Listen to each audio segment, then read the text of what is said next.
Selamat malam Bapak Ibu semuanya. Selamat malam.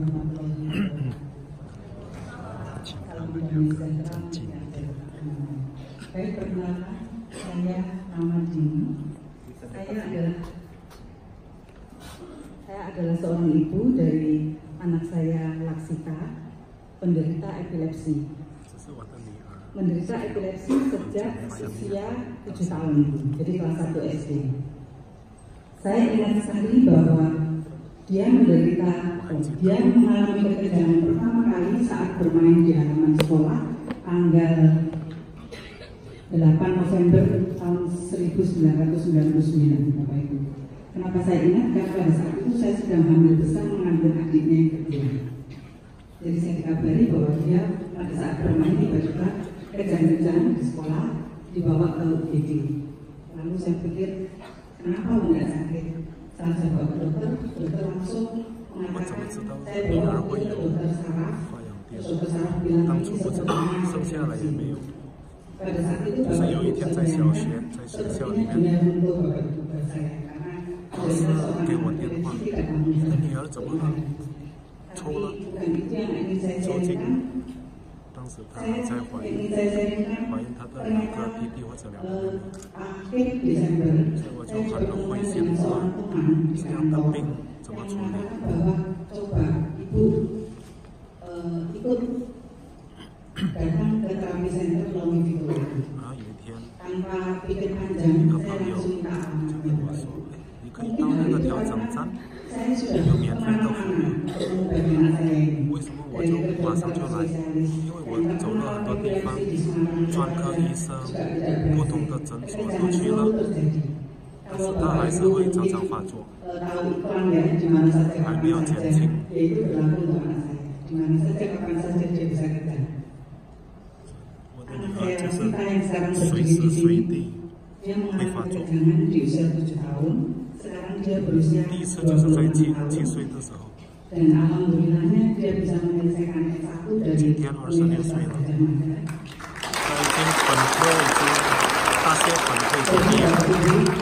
Sebagai orang tua intinya penyakit apapun yang diberikan Tuhan pada kita, apabila kita yakin pasti ada penyembuhan.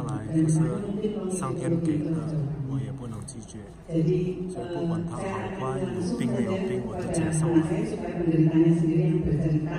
Karena dia ini sudah pernah mengalami waktu kuliah Jogja itu saya bekerja di Surabaya.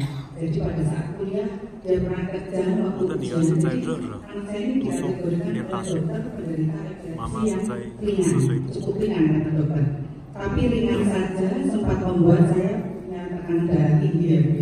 Apalagi yang berat. Karena kejangnya itu bisa kapan saja di mana saja. Jadi pernah kuliah kejang di tempat kuliah waktu ujian. Terus kemudian pernah kejang waktu jalan kaki dari kampus menuju tempat kosnya di pinggir jalan. Pernah kejang waktu dia menjadi temannya jatuh persis di bawahnya ada truk dan dia tidak apa-apa.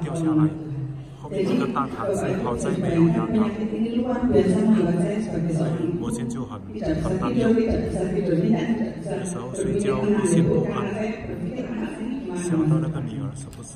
Sampai yang terakhir kemarin dia sempat lulus bekerja, dia kerja di tempat kerjanya, dia terpaksa harus mengundurkan diri karena kantor juga tidak mau berisiko menerima seorang penderita epilepsi. Seperti itu. Jadi sekarang saya ingin menjelaskan pada anak saya biar dia bercerita. Kita mulai mengenal ini Desember 2018. Jadi kita sudah terapi ini mulai awal-awal akhir Desember 2018 sampai hari ini.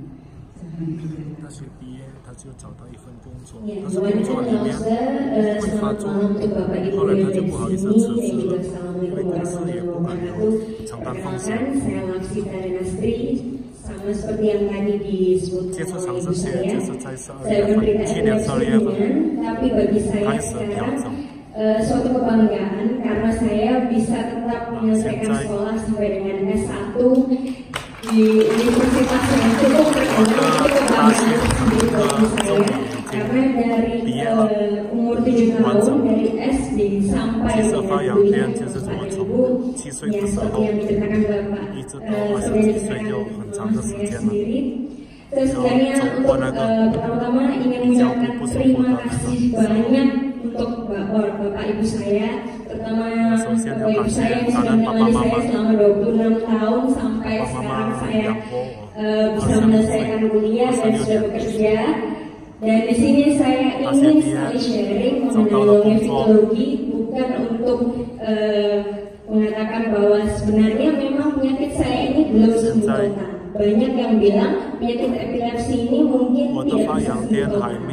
Tapi saya percaya bahwa penyakit itu bisa sembuh total justru karena saya bisa melakukan terapi longevitologi ini.